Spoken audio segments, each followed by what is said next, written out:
స్వచ్ఛ he సేవ కార్యక్రమం నెల్లూరు జిల్లాలో ఉత్సాహంగా కొనసాగుతుంది. జిల్లా కలెక్టర్ హిమాంశు శుక్లా మాట్లాడుతూ ఈ కార్యక్రమం ఎంతో విజయవంతంగా సాగుతుందని, ప్రతి నెల ప్రత్యేక బృందాలతో ఇలాంటి కార్యక్రమాలు కొనసాగిస్తామని తెలిపారు. ఈ నెల గ్రీన్ ఏపీ కాన్సెప్ట్ పై విస్తృత వృక్షారోహణ కార్యక్రమాలు చేపడుతున్నట్లుగా వివరించారు. Nellore municipal commissioner Kotamreddy Giridhar Reddy horticulture కమిషనర్తో కలిసి నగరంలోని 3-4 ప్రాంతాల్లో వృక్షారోపణ చేశారు. జిల్లా ముఖ్య అధికారులు కూడా ఈ కార్యక్రమంలో పాల్గొన్నారు. కలెక్టర్ తెలిపారు, ఈ రోజు 5 లక్షల మందికి పైగా ప్రజల సహకారంతో ఈ కార్యక్రమం కొనసాగుతుందని, రాబోయే రోజుల్లో మున్సిపల్ కార్పొరేషన్ పరిధిలో ప్రత్యేక కల్టివేషన్ ప్రోగ్రాం ప్రారంభిస్తున్నట్లుగా వెల్లడించారు.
ఏం చేస్తాను కూర్చుంటాడు మోకాలు పట్టారు.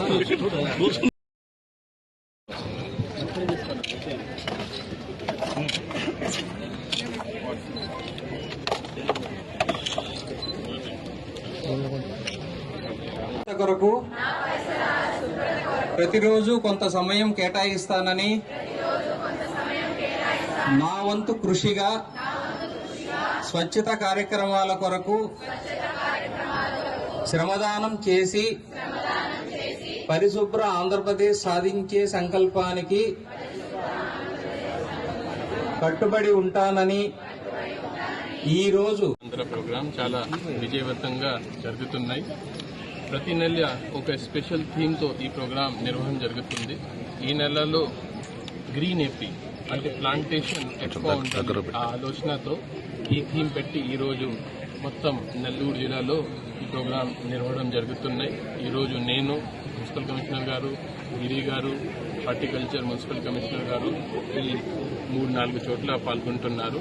అదేవిధంగా జిల్లాలో అన్ని స్పెషల్ ఆఫీసర్స్ వాళ్ళు అలాటెడ్ మండలాలకి వెళ్లి ఈ ప్రోగ్రాంలో పాల్గొంటున్నారు.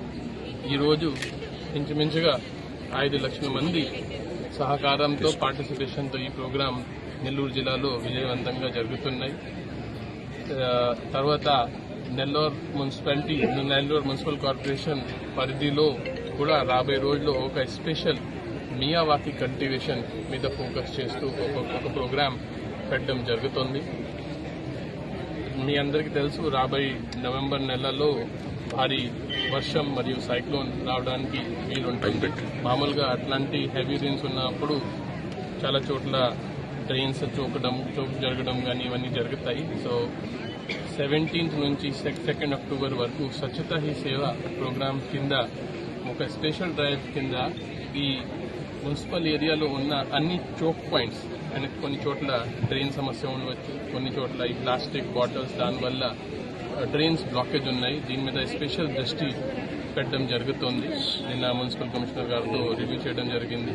సో ఇవన్నీ క్లియర్ చేస్తే రాబోయే రోజుల్లో హెవీ రెయిన్స్ వచ్చినప్పుడు మనం ఫాస్ట్గా ఈ వాటర్ని డ్రైన్ చేయగలుగుతాను. సో ఈ ప్రోగ్రాంలో పబ్లిక్ కూడా సహకారం చాలా అవసరం.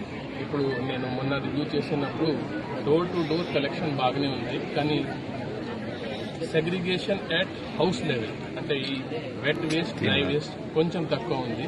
సో నా నెల్లూరు జిల్లా ప్రజలతో విజ్ఞప్తి ఏంటంటే, మీరు చెత్త ఇచ్చినప్పుడు కొంచెం దీన్ని 2 భాగాల్లో డివైడ్ చేసి ఇస్తే మున్సిపల్ కార్మికుల పని కొంచెం తగ్గిపోతుంది.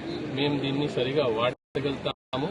సో ఈ ప్రోగ్రాంలో అందరూ పాల్గొవాలి, మీరు మీ బాధ్యత కూడా నిర్వహించాలి కోరుతున్నాను. మంత్రి శ్రీ నారా చంద్రబాబు నాయుడు గారికి దీని మీద ప్రత్యేకంగా శ్రద్ధ తీసుకుని కూటమి ప్రభుత్వం అధికారంలోకి వచ్చిన తర్వాత గౌరవ ముఖ్యమంత్రి నారా చంద్రబాబు నాయుడు గారు కానీ, అదేవిధంగా డిప్యూటీ సీఎం పవన్ కళ్యాణ్ గారు లేదా నారా లోకేష్ గారు ఆధ్వర్యంలో ప్రభుత్వంలో ఎంతో ప్రతిష్టాత్మకంగా తీసుకొని ఈ మొక్కలు నాటే కార్యక్రమాన్ని మనందరం కూడా గత 8-9 నెలల నుంచి కూడా చేస్తా ఉన్నాం. అయితే ఈ కార్యక్రమం ఈరోజు నెల్లూరు రూరల్ నియోజకవర్గం 23వ డివిజన్లో జరుగుతుంది. అయితే మొక్కలు ప్రతిసారి కూడా ఏదైతే గౌరవ ముఖ్యమంత్రి చంద్రబాబు నాయుడు గారి పిలుపు మేరకు మనందరం కూడా మొక్కలు నాటుతున్నాం. పొల్యూషన్ కంట్రోల్ కావడానికి ఒక పక్కన ప్లాస్టిక్ ని కంట్రోల్ చేసుకుంటూ అదేవిధంగా మొక్కలు కూడా నాటి మరింత కాలుష్యం నివారించాలన్న ఉద్దేశంతో చాలా ముఖ్యమైన కార్యక్రమం ఇది. అయితే మేము మొక్కలు నాటుతున్నాం, ఏదో ప్రభుత్వం తరఫున మొక్కలు నాటుతున్నాం అని ఏదో అక్కడికి ఆగిపోకుండా, ఎందుకంటే ప్రభుత్వం అన్ని విధాల రోడ్లు కానీ, డ్రైన్లు కానీ, కరెంటు కానీ, సాగునీరు కానీ, తాగునీరు కానీ, మిగతా ప్రజలకు సంబంధించిన అవసరాలన్నీ కూడా పూర్తి బాధ్యతతో సంక్షేమ పథకాలు, అభివృద్ది పనులు ప్రభుత్వం తీసుకుంటా ఉంది. అయితే ఇటువంటి కార్యక్రమం ఏదైతే పొల్యూషన్ తగ్గించే దాంట్లో ప్రజలందరి సహకారం కూడా ఎంతో అవసరం. ముఖ్యంగా ఏదైతే చెట్లు ఈరోజు మనం ప్రతిష్టాత్మకంగా గత 8 నెలల నుంచి నాటుతున్నామో దాన్ని కాపాడుకోవాల్సిన బాధ్యత ప్రభుత్వం మీద ఎంత ఉందో స్థానికంగా ఉండే ఎక్కడికక్కడ కార్పొరేటర్లు కానీ, ప్రజాప్రతినిధులు కానీ, అన్ని పార్టీల నాయకులు కూడా దీన్ని ప్రజలు, ముఖ్యంగా స్థానికంగా ఉండే ప్రజలు కాపాడాల్సిన బాధ్యత వారి మీద కూడా ఉందని మీ అందరికీ మనవి చేస్తూ ఈరోజు నెల్లూరు రూరల్ నియోజకవర్గంలో జరుగుతున్న ఈ కార్యక్రమానికి ప్రత్యేకంగా ముఖ్య అతిథులుగా ఇచ్చేసిన గౌరవ కలెక్టర్ హిమాంశు శుక్లా గారికి, జాయింట్ కలెక్టర్ కార్తిక్ గారికి, కమిషనర్ గారికి, మిగతా ప్రజాప్రతినిధులకు